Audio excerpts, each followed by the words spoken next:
तो देखिए स्टूडेंट्स, आज अपन इलस्ट्रेशन नंबर 17 देख रहे हैं। कुछ बुक्स में इसका नंबर 20 भी है। रिसिप्ट एंड पेमेंट का टोटल जो है वो 1,17,600 है, आप देख सकते हैं। ठीक है। इस क्वेश्चन में क्या है कि आपको एक रिसिप्ट एंड पेमेंट दे रखा है। ये रिसिप्ट है, ये पेमेंट है।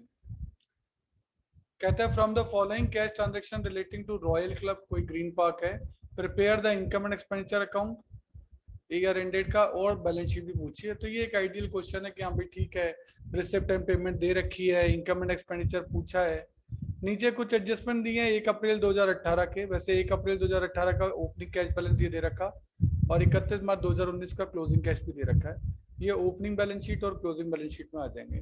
इसके अलावा ओपनिंग के लिए दे रखा है the club own land and building है 40,000 की, और फर्नीचर है इतने का। ठीक है। तो ये 1 अप्रैल को ये वैल्यू दे रखी है। और इसके अलावा 150 लाइफ मेंबर हैं, और सब्सक्रिप्शन 100 रुपये है। कार की बुक वैल्यू 25,000 थी, आपने किसी को बेचा है कार को, ये देखो। और सब्सक्रिप्शन ईयर की शुरुआत में आउटस्टैंडिंग था 3400, और ईयर के एंड में आउटस्टैंडिंग था 2000। और interest on investment beginning of the year 800 accrued था, और ईयर के एंड में 1000 एक्रूड था। ये भी क्वेश्चन में दे रखा है। ये सब इंफॉर्मेशन क्वेश्चन में आपको दे रखी है। तो सबसे पहले इस टाइप के क्वेश्चन के अंदर आपको ओपनिंग बैलेंस शीट जो है वो बनानी चाहिए। तो देखिए, ये ओपनिंग बैलेंस शीट है। 1 अप्रैल 2018 बोल लो या 31 मार्च 2018 बोल लो, एक ही बात है। तो सबसे पहले ओपनिंग कैश आपको कहाँ मिलेगा? ओपनिंग कैश आपने लिया है यहाँ से, ये यहाँ मिलेगा आपको, फिक्स है। और क्लोजिंग कैश आएगा क्लोजिंग बैलेंस शीट में। मैं क्लोजिंग बैलेंस शीट भी आपको दिखा देता हूँ। ये क्लोजिंग बैलेंस शीट है, ये क्लोजिंग कैश यहाँ आ गया आपका। और क्या दे रखा है इंफॉर्मेशन? कहता है 1 अप्रैल को लैंड बिल्डिंग है 40 की, और फर्नीचर है 10,500 का। तो देखो, लैंड बिल्डिंग है 40 की, और फर्नीचर है 10,500 का। और क्या दे रखा है देखिए। इसके अलावा आपको कहता है 150 लाइफ मेंबर हैं, और उन्होंने 100 रुपये का सब्सक्रिप्शन आपको दे दिया था। तो 150 इंटू 100 हुआ 15,000। 15,000 ये लाइफ मेंबरशिप फी है जो एक साथ दे दी गई थी। इसे कैपिटल रिसिप्ट माना जाता है, और इसे हमेशा लाइबिलिटी में दिखाया जाता है। ये बात ध्यान देना। लाइफ मेंबरशिप वैसे तो याद कर लो, एल फॉर लाइफ और एल फॉर लाइबिलिटी। बाकी ये कैपिटल रिसिप्ट है, इसका नेचर जो है वो रेवेन्यू नेचर नहीं है, कैपिटल नेचर है, इसलिए इसको लाइबिलिटी में दिखाया जाता है। कार 5,000 रुपये की थी जिसको अपन ने बेचा है, तो इसका मतलब कार आपने बेची है, और उसकी बुक वैल्यू जो है वो आपकी 25,000 रुपये थी। तो ये 25,000 रुपये की कार आप यहाँ दिखाएंगे। ठीक है। इसके अलावा और क्या क्या है? सब्सक्रिप्शन आउटस्टैंडिंग था ओपनिंग में 34 और क्लोजिंग में 2000। तो ओपनिंग में तो 34 आउटस्टैंडिंग सब्सक्रिप्शन, और क्लोजिंग में भी आपको आउटस्टैंडिंग सब्सक्रिप्शन दिखाना है 2000। ठीक है। और क्या क्या है? Similarly interest on investment due, यानी इंटरेस्ट मिलना बाकी था ओपनिंग में 800 और क्लोजिंग में 1000। ओपनिंग में 800 एक्रूड इंटरेस्ट, और क्लोजिंग में 1000 एक्रूड इंटरेस्ट। तो इस तरीके से एक्रूड इंटरेस्ट की भी इंफॉर्मेशन आपको दे रखी थी। यहाँ देखिए इंटरेस्ट ऑन इन्वेस्टमेंट, और ये कॉस्ट ऑफ इन्वेस्टमेंट है 40,000 की।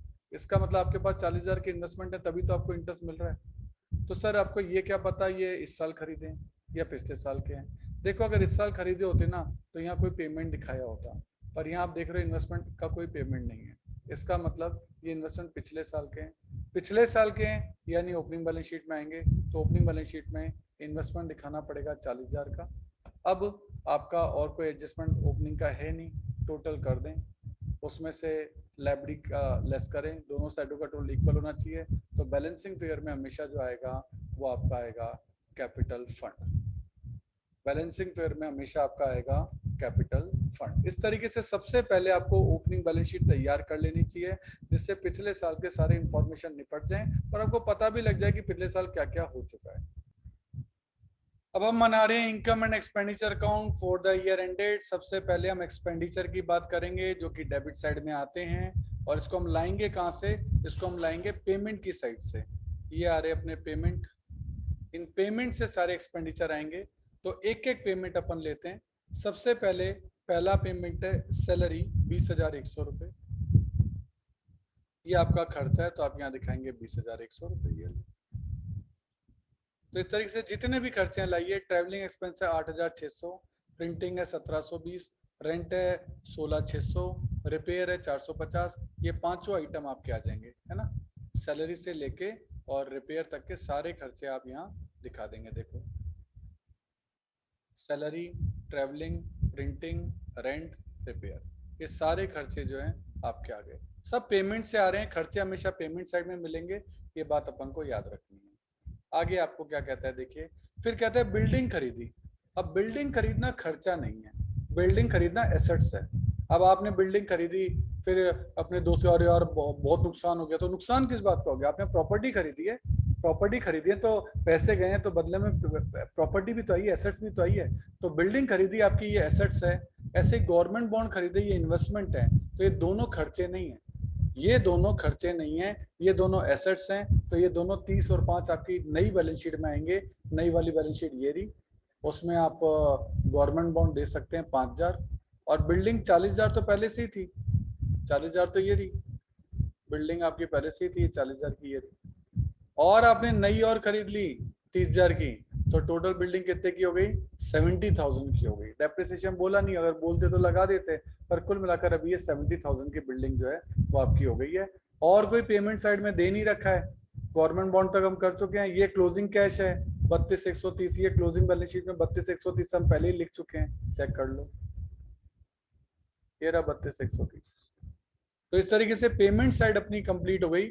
एक बात ध्यान देने की है कि पेमेंट साइड से जितनी भी चीजें आई वो या तो एक्सपेंडिचर में आई, जैसे इनकम में तो आई नहीं, पेमेंट से एक्सपेंडिचर ही हो सकते हैं, और या पेमेंट से जितनी भी चीजें वो एसेट्स में आएंगी, लाइबिलिटी में एक भी नहीं आया। तो ये चीजें कुछ सिस्टम आपको याद कर लेने चाहिए कि जितने भी पेमेंट्स होते हैं, आप चाहो तो अपना रूल बना के लिख सकते हो कि जितने भी पेमेंट्स होते हैं या तो वो एक्सपेंस होंगे और या वो एसेट्स होंगे। ऐसे ही जितनी भी इनकम है या तो वो आपकी इनकम होगी, सॉरी जितनी भी रिसिप्ट्स हैं या तो वो आपकी इनकम होगी और या वो आपकी लायबिलिटी होगी। इस तरीके से आप चीजों को अच्छे से याद कर सकते हैं पेमेंट के लिए और रिसिप्ट के लिए। ये दोनों रूल आपको लिख लेने चाहिए जिससे कि आपको आगे प्रॉब्लम ना आए। अच्छा, इसके अलावा देखिए ओपनिंग बैलेंस शीट में एक इन्वेस्टमेंट है 40,000 का, हमने उसे बेचा है नहीं इस साल, ना कोई खरीदा है, तो वो 40 का ही है। तो सेम का सेम 40,000 का क्लोजिंग बैलेंस शीट में भी आ जाएगा, क्योंकि ना तो हमने इन्वेस्टमेंट को खरीदा है ना बेचा है। तो 40 का था 40 का रहेगा, उसमें कोई चेंज नहीं आएगा। अब इन सब चीजों के बाद अपन आते हैं रिसिप्ट्स के ऊपर। अब जितनी भी रिसिप्ट्स हैं या तो वो इनकम होंगी और या वो लायबिलिटीज होंगी। ध्यान देना, जितनी भी रिसिप्ट्स हैं या तो वो इनकम होगी और या वो लायबिलिटी होगी। तो ओपनिंग कैश तो ओपनिंग बैलेंस शीट में आ गया था। सब्सक्रिप्शन मिला आपको 52,100, इसमें ये तो ईयर एंडेड है 31 मार्च 2019, इसमें अगले साल का डिविडेंड भी शामिल है 800 रुपये। अब हम जानते हैं हमारा इनकम जो अकाउंट हम इनकम एंड एक्सपेंडिचर बना रहे हैं वो एक्रूअल बेसिस अकाउंट है, उसमें केवल इसी साल की इनकम आ सकती है, अगले और पिछले सालों की नहीं आ सकती। केवल इसी साल की इनकम आ सकती है, अगले और पिछले साल की नहीं आ सकती। तो ध्यान देना, ये 800 तो अगले साल की इनकम है, ये 800 रुपये आपको हटाने पड़ेंगे। तो चेक करें, 52,100 में से 800 रुपये हटा दिए, क्योंकि ये अगले साल की इनकम है, इस साल की इनकम ही। इसके अलावा आउटस्टैंडिंग के तौर पर आपको यहाँ दे रखे थे, ओपनिंग आउटस्टैंडिंग सब्सक्रिप्शन दे रखा है 3400 और क्लोजिंग दे रखा है 2000।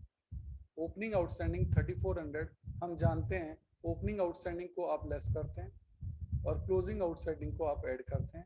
इस तरीके से इन सब का टोटल करते हुए आप बाहर ले आएंगे, दैट विल बी 49,900। तो देखिए नेक्स्ट आइटम आपका है डोनेशन। डोनेशन आपको मिला है 6,000 रुपये, डोनेशन आपकी इनकम है, आप डोनेशन को यहाँ 6,000 रुपये दिखा सकते हैं। और ये जनरल डोनेशन है, जनरल डोनेशन आपकी रेवेन्यू इनकम होता है, इसीलिए इसे इनकम में दिखा है। अगर ये स्पेसिफिक डोनेशन होता जैसे डोनेशन फॉर बिल्डिंग, तो donation for building specific donation हो जाता है, वो आपकी लायबिलिटी में आता है, उसे कैपिटल रिसिप्ट माना जाता है। और जनरल डोनेशन होता है उसे इनकम माना जाता है, इसीलिए इस डोनेशन को आपका यहाँ दिखाया गया है।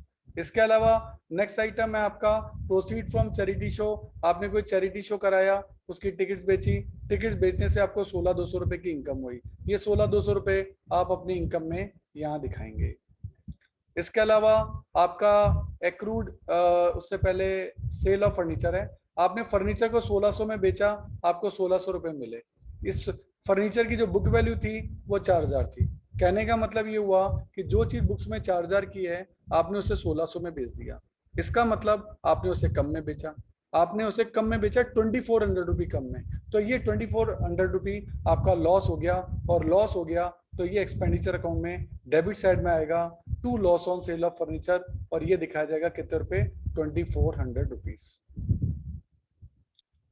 आगे आपका लाइफ मेंबरशिप फी आपको मिली 9000 रुपए, और हम जानते हैं life membership fee capital receipt होती है, ये लाइबिलिटी में आएगी 9000 रुपए। तो चेक करें, ये लाइबिलिटी में आप दिखाएंगे 1500 की लाइफ मेंबरशिप फी पहले ही थी ओपनिंग बैलेंस शीट में, 9000 रुपए आपको और मिल गई।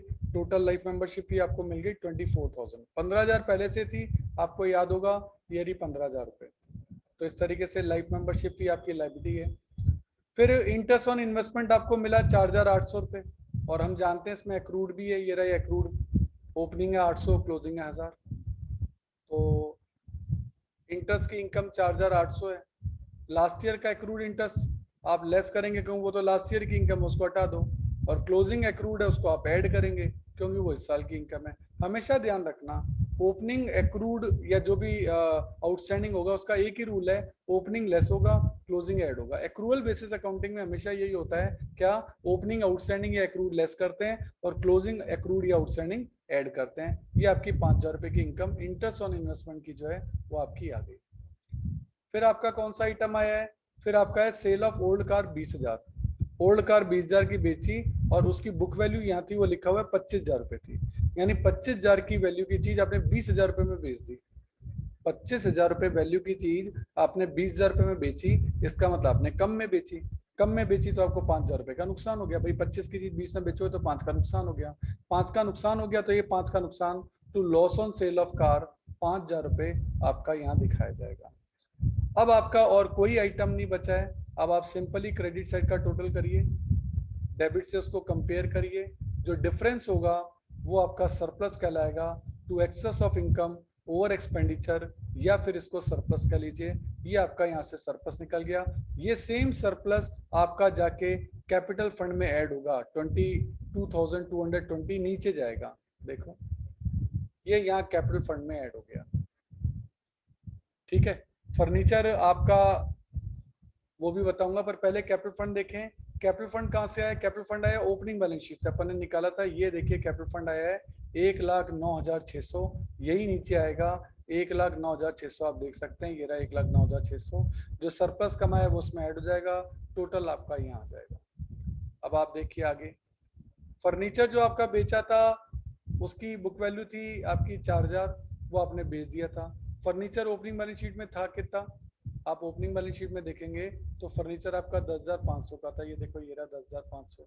तो 10,500 में से आपने 4,000 का फर्नीचर बेच दिया, तो फर्नीचर आपके पास बचा कितने का, 6,500 का बचा। और कोई आइटम आपको बैलेंस शीट में दे नहीं रखा। सब्सक्रिप्शन अपन ओपनिंग आउटस्टैंड, अच्छा 800 रुपये आपको यहाँ एडवांस मिला था सब्सक्रिप्शन, ये रहा, जो कि अगले साल की इनकम है। जब अगले साल का आपको एडवांस मिल गया, एडवांस मिलना लाइबिलिटी होता है, एडवांस देना एसेट होता है। ये तो एडवांस मिला है तो ये आपकी लाइबिलिटी बन जाएगा। अब आप बैलेंस शीट की दोनों साइडों का टोटल कर दें, ये आपका अगर इक्वल आ रहा है तो आपका पूरा क्वेश्चन सही है। एग्जाम में ये क्वेश्चन आपका अप्रोक्सीमेटली 8 मार्क्स का आता है, काफी बड़ा क्वेश्चन होता है, 8 मार्क्स की वेटेज काफी कम है, बट वो पैटर्न के अकॉर्डिंग है, तो आपको ये क्वेश्चन अच्छे से आना चाहिए।